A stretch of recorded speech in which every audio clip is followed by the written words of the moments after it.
SnapIn TPMS valves can be found on many domestic vehicles in the market today. But don't be fooled. Installing them may not be done in a snap. Let's take a look at the finer details of installing SnapIn valves.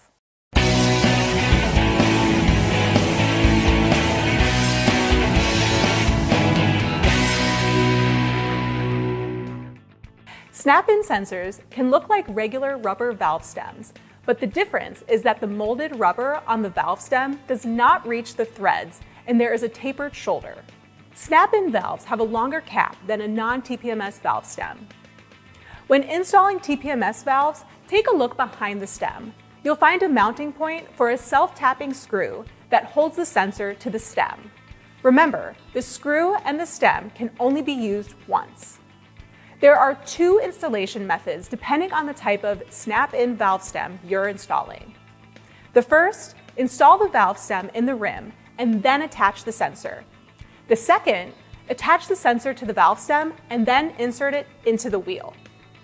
When attaching a new valve to the sensor body, always use a preset torque screwdriver with the correct Torx head or hex nut. Most tool suppliers package two preset torque drivers in a set.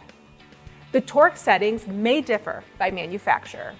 When tightening the screw, be mindful of stress on the sensor and its alignment.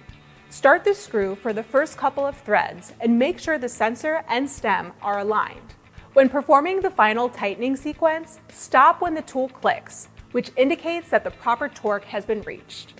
I'm Maddie Winer, coming to you from the Tire Review Continental Tire Studio at Babcox Media. Thanks for watching.